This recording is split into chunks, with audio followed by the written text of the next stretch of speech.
Hey there, crime junkies and history nerds. Before we dive into what might be the most twisted medieval murder case you've never heard of, smash that like button if you're ready for a wild ride through corruption, conspiracy, and cold-blooded assassination in the year 938. And seriously, drop a comment below telling me what you would do if you found yourself living in a medieval town where the law is bought and sold like bread at the market. Would you stay silent to save your skin, or would you risk everything for justice?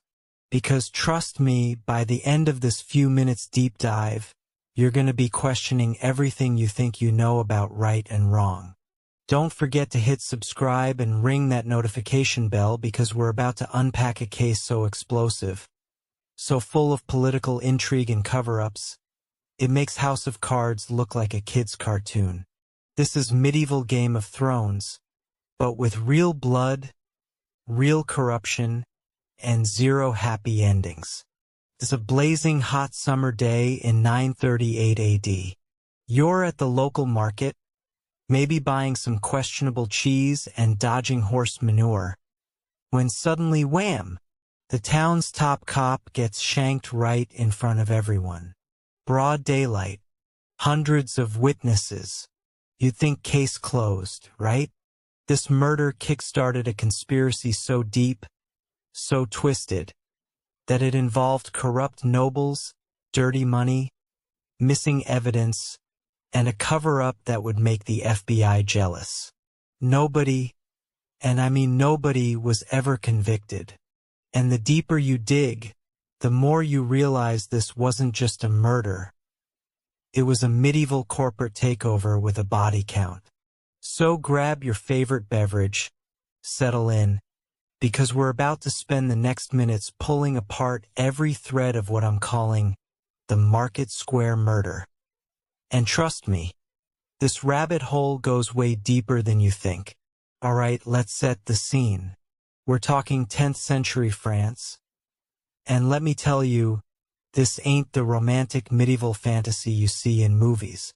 This is more like The Sopranos with swords and a lot more body odor. The Frankish kingdoms were falling apart, with competing dynasties fighting for control, and local power was everything. Think of it like this.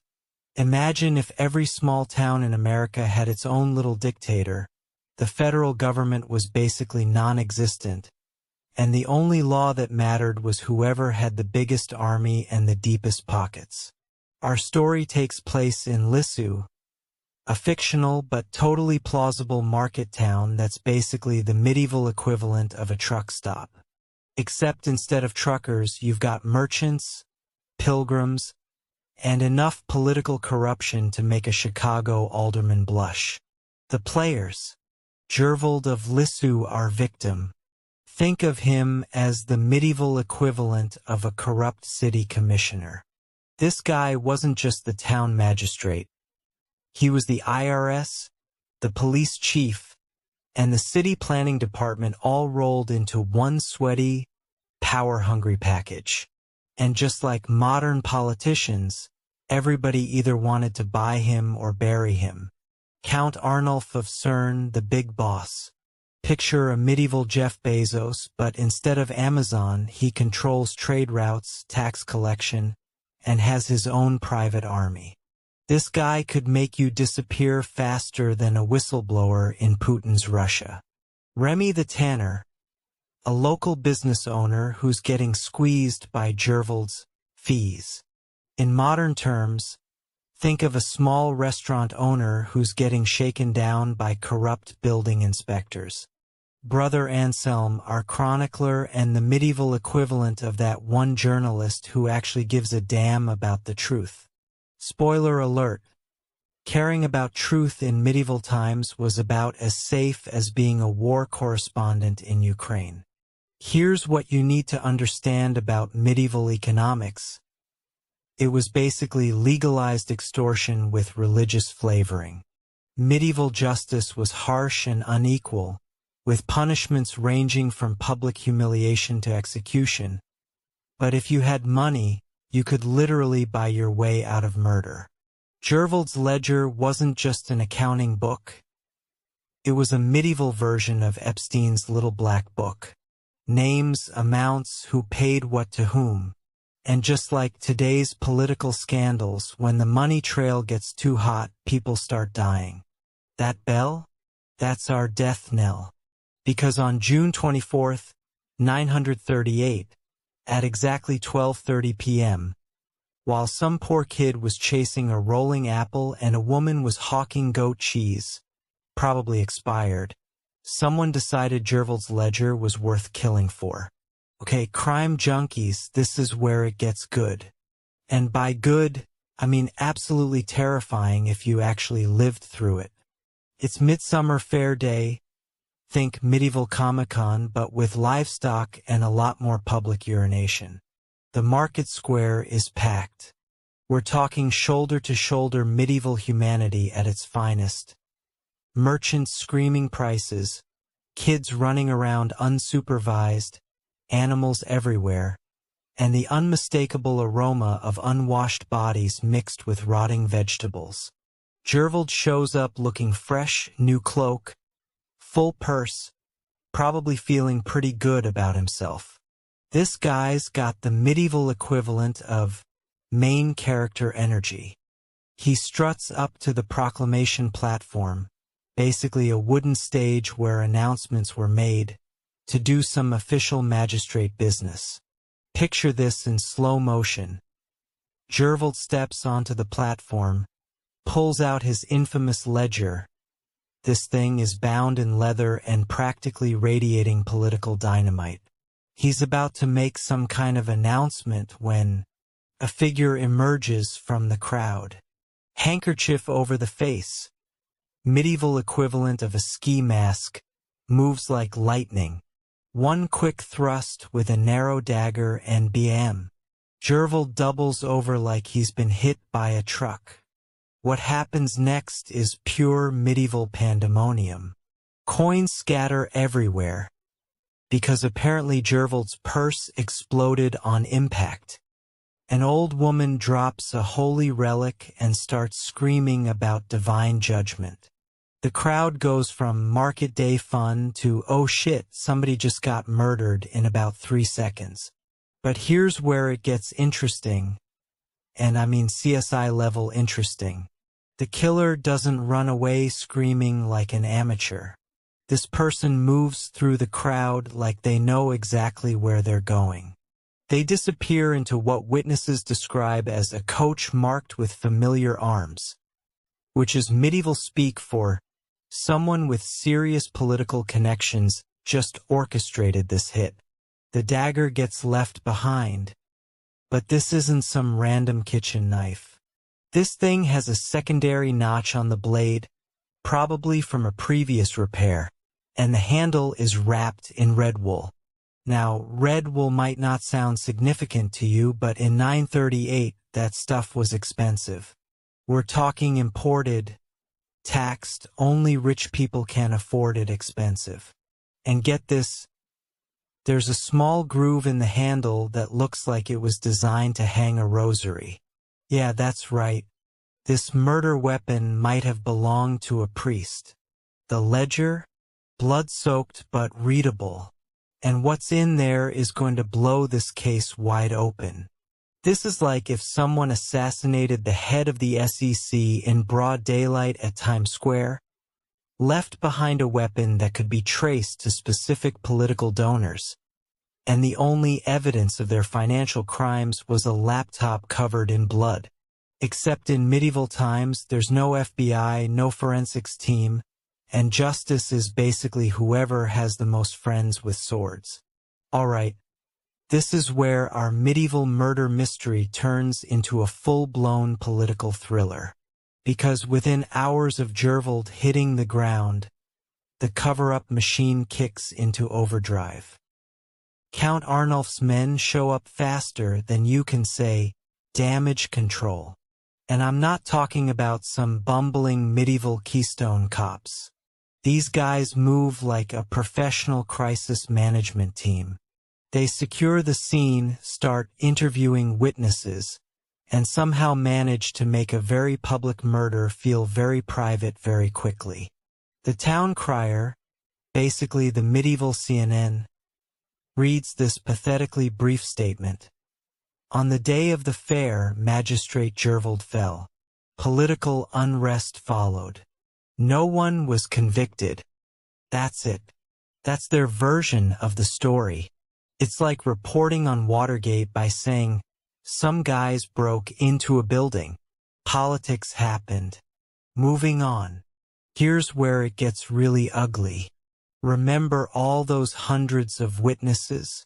Well, funny thing about witnesses in a world without police protection, they start developing amnesia real quick. Within 24 hours, people who were literally pointing and screaming about which direction the killer went suddenly can't remember seeing anything. One woman named Asila, who initially shouted out the exact path the assassin took, now claims she was looking the other way the entire time. The blood-soaked ledger becomes the medieval equivalent of Hunter Biden's laptop. Everybody knows it exists. Everybody knows it contains explosive information, but somehow it keeps getting misplaced or secured for investigation.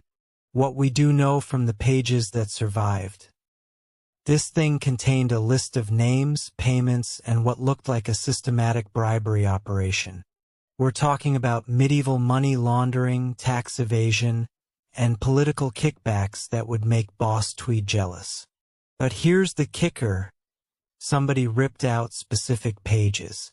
And the pages that got torn out? Those were the ones with the most dangerous names. Within a week, the entire town has developed a case of selective blindness and sudden hearing loss. Witnesses disappear. Not necessarily dead, though some might be, but they just vanish. Some claim they're visiting relatives. Others suddenly discover urgent business in distant towns. This is medieval witness intimidation at its finest. No one has to explicitly threaten anybody. When you live in a world where the local count can have you hanged for looking at him wrong, the message is pretty clear. Keep your mouth shut or we'll shut it for you. This is like if Jeffrey Epstein had been murdered in broad daylight at a state fair. The FBI showed up and immediately classified everything. All the witnesses suddenly developed amnesia, and the media reported it as man dies at fair. Some political stuff happened. Case closed. The difference? In our time, we have investigative journalists, social media, and federal oversight. In 938, if the local power structure wants something buried, it stays buried. Okay, true crime fans, this is where our story goes from medieval murder to holy crap. This conspiracy goes all the way to the top, because Gervald's widow, Aladine, is sitting on information that could literally topple governments. 3 days after the murder, Aladine does something incredibly brave and incredibly stupid. She contacts Brother Anselm, our chronicler, and tells him about a locked coffer hidden in their house. This thing is basically a medieval safe deposit box, and what's inside is going to blow your mind. Letters. Lots of them. But not just any letters. We're talking about correspondence between Gervald and some very powerful people. Think Hillary Clinton's emails, but with more Latin and higher stakes. One letter in particular mentions payments from a merchant house in Rouen. That's like finding evidence that your local city commissioner was taking bribes from international arms dealers. Now, remember what I said about medieval witness intimidation? Well, Aladine gets the full treatment.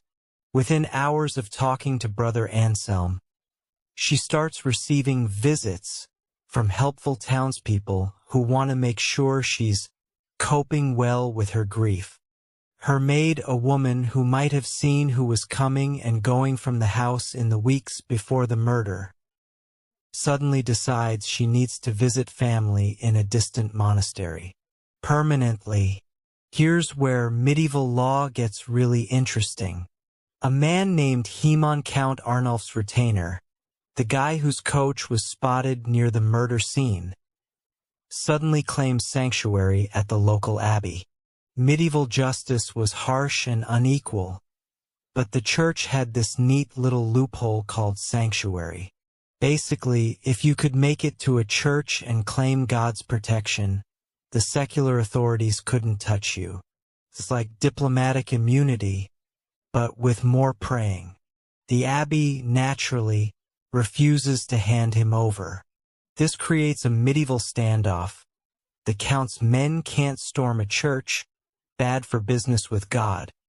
But they also can't let Hemon talk, bad for business with everybody else.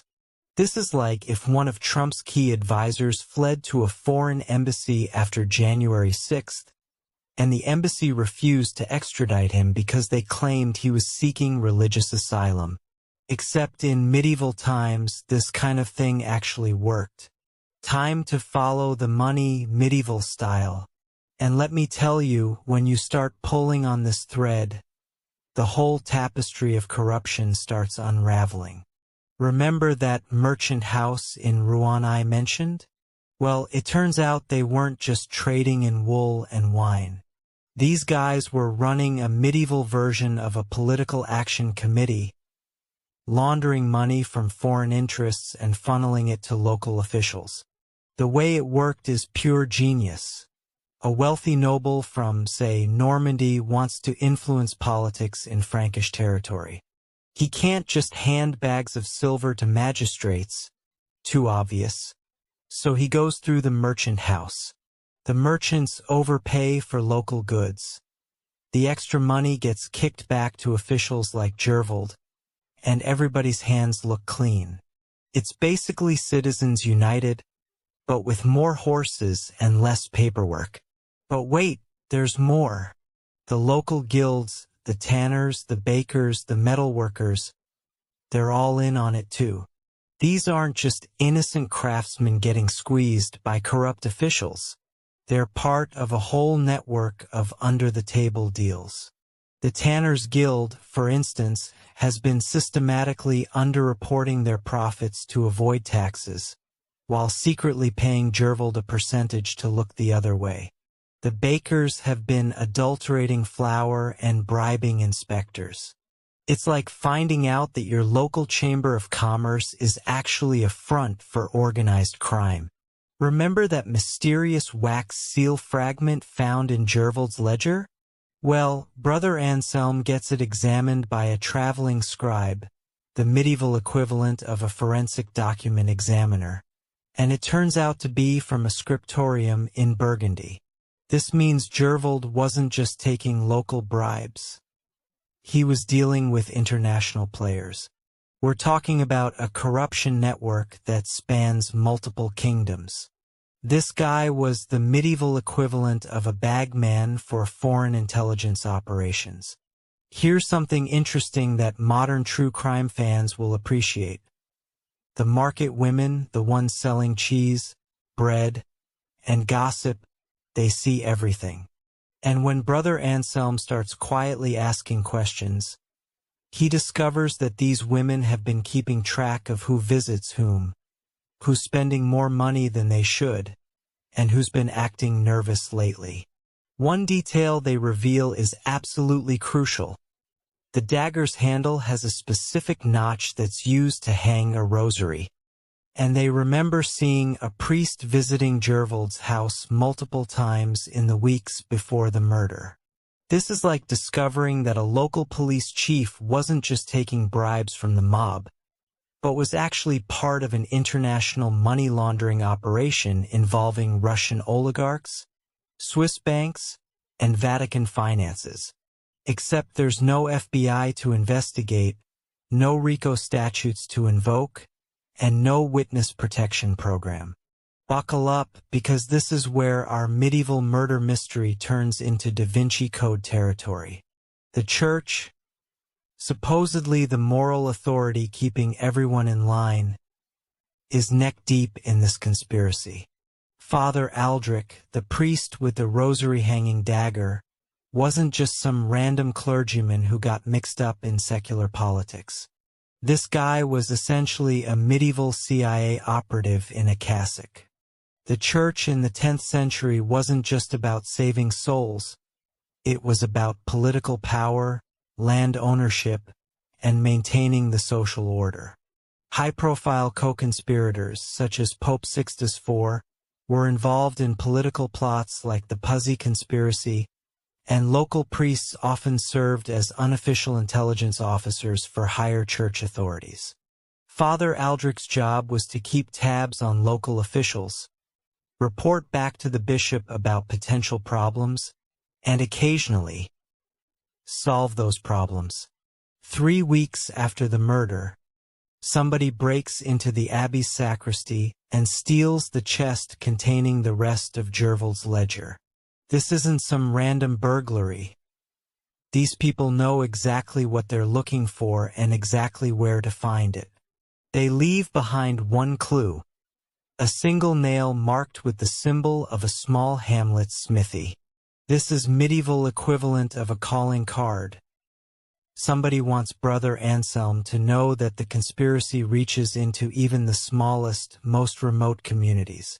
Poor Brother Anselm is now sitting on the story of the century, but publishing it would be like signing his own death warrant.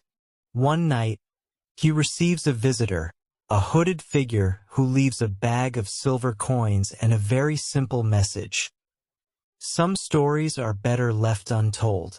This is the medieval equivalent of a journalist being offered a huge payout to kill a story about government corruption. Except in Brother Anselm's time, refusing the bribe doesn't just mean losing access.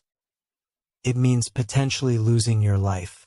As Brother Anselm digs deeper, he discovers that the local bishop has been meeting regularly with Count Arnulf's steward, not for spiritual guidance, for damage control. The church has a vested interest in keeping the social order stable.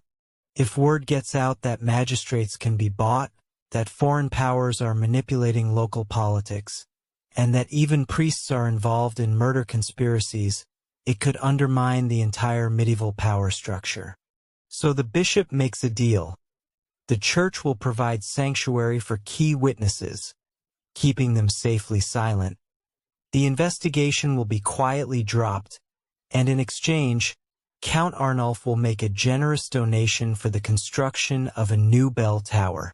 This is like discovering that the Catholic Church, the FBI, and foreign intelligence services were all working together to cover up a political assassination, with the Vatican providing safe houses for key witnesses and the whole thing being swept under the rug in exchange for a massive donation to a charity run by the Pope's brother. Alright, crime junkies, this is where our story gets seriously dark. Because when you can't get justice through the system, sometimes the people try to take matters into their own hands. Except in medieval times, even popular uprisings can be bought and paid for. 2 months after Gervald's murder, the town explodes into what looks like a spontaneous popular uprising. Citizens storm the Count's manor, demanding answers. They're carrying torches, shouting for justice, the whole medieval angry mob package. Except here's the thing, this riot is completely fake. It's been orchestrated by Count Arnulf's people to provide cover for eliminating the last remaining witnesses. Think about the genius of this. Create a chaotic situation where people can disappear, evidence can be destroyed, and anyone asking inconvenient questions can be written off as a casualty of civil unrest. During the riot, 3 key witnesses vanish forever. The old woman who saw the killer's face? Gone. The merchant who noticed the suspicious coach? Disappeared.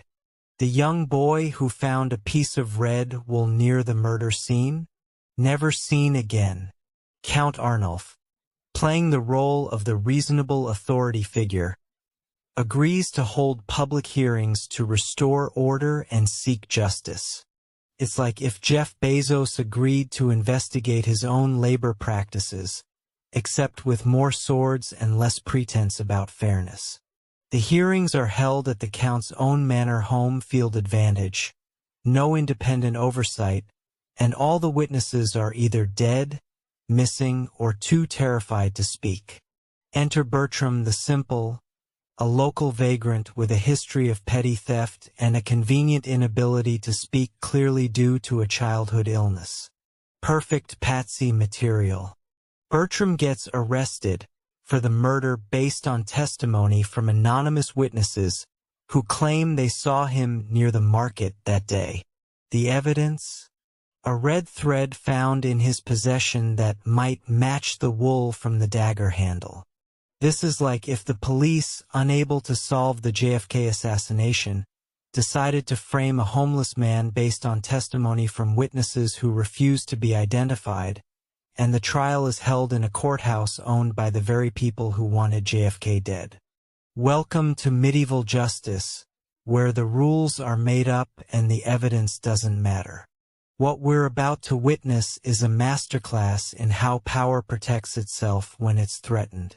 The judge presiding over Bertram's trial is Sir Geoffrey de Montclair, who, surprise, owes Count Arnulf money from a gambling debt and recently received a very generous loan to cover his expenses. Medieval conflict of interest rules were basically non-existent. As long as you weren't literally related to the defendant, you were considered impartial enough to decide whether they lived or died. Medieval justice was harsh and unequal, with punishments ranging from public humiliation to execution, and torture was considered a perfectly legitimate way to extract confessions. Bertram gets the full medieval interrogation experience. The rack, hot irons, the whole 9 yards, and surprise, after about 6 hours of this treatment, he's ready to confess to murdering Gervald, kidnapping the Lindbergh baby, and personally causing the fall of Rome. But here's where it gets interesting. Even under torture, Bertram's confession doesn't match the known facts of the case. He claims he stabbed Gervald in the chest. The actual wound was in the back. He says he used his own knife. The murder weapon was clearly expensive and foreign. He can't explain how he acquired red wool that costs more than he makes in a year. The next day, when Bertram isn't being tortured anymore, he recants his confession. Claims he made it all up just to make the pain stop. In a modern court, this would immediately invalidate the confession and probably result in a mistrial. In medieval times, the judge just orders more torture to help the defendant remember the truth. The prosecution calls several witnesses who claim to have seen Bertram commit the murder. But when Brother Anselm, who's been quietly documenting everything, checks their stories, he discovers some interesting facts. One witness claims to have seen the murder from a location that was physically impossible. Another describes Bertram wearing clothes that he demonstrably didn't own.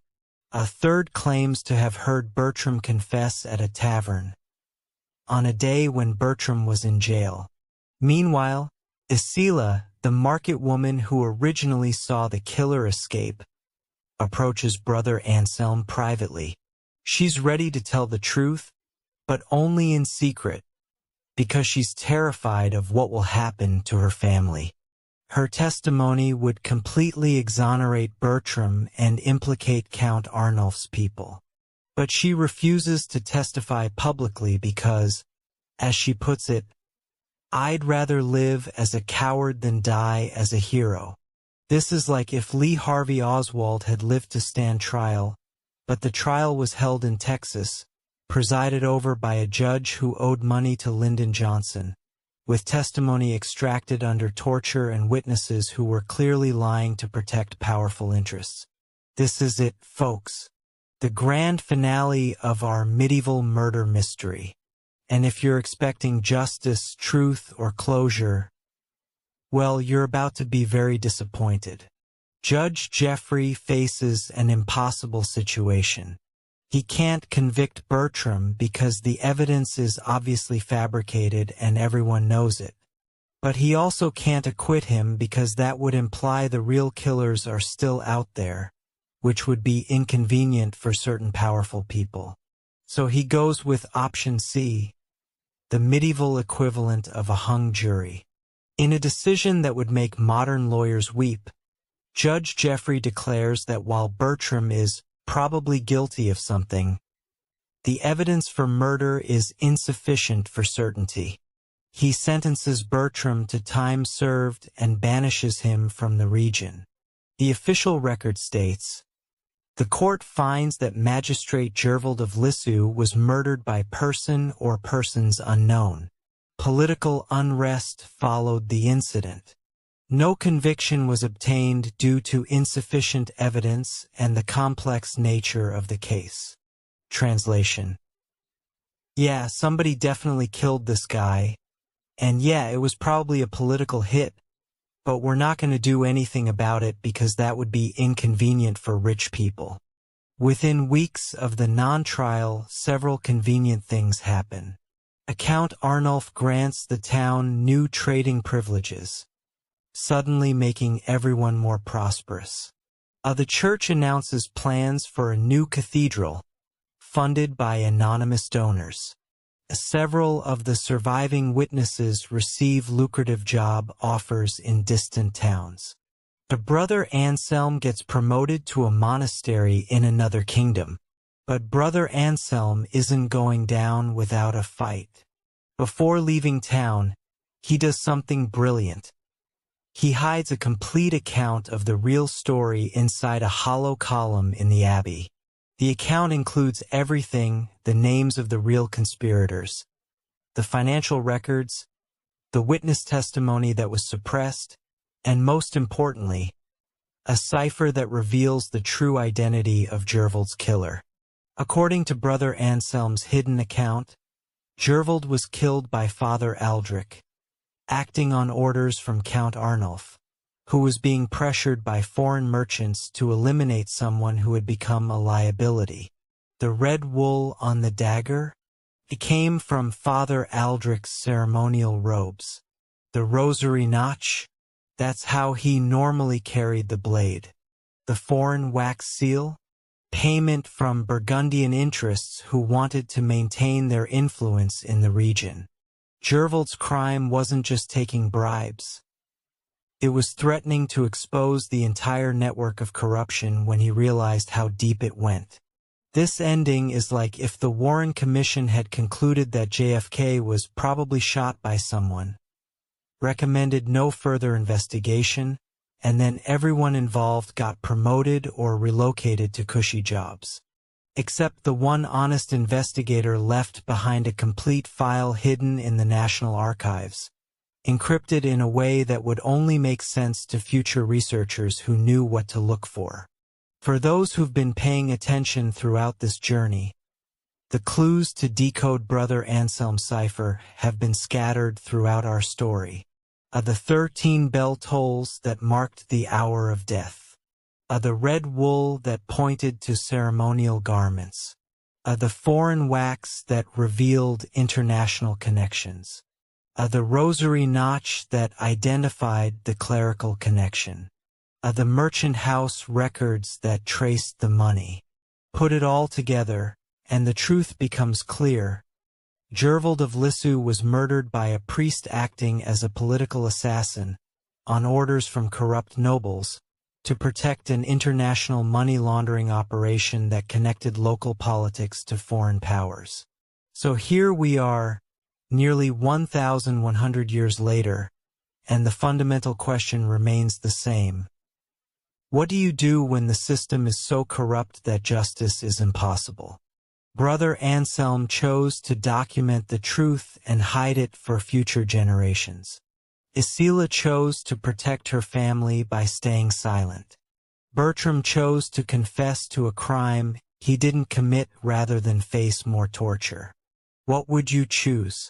And that Crime Junkies is the story of the Market Square murder, a case that shows us that some things never change. Power protects itself, money talks louder than justice, and sometimes the only victory available is making sure the truth survives, even when justice doesn't. Drop a comment below telling me what you think really happened, and don't forget to like and subscribe for more deep dives into history's most twisted unsolved cases. Because trust me, the medieval world was full of stories like this. We just don't usually have chroniclers brave enough to document them. Stay curious, stay skeptical, and remember, in any age, the real crime is often the cover-up.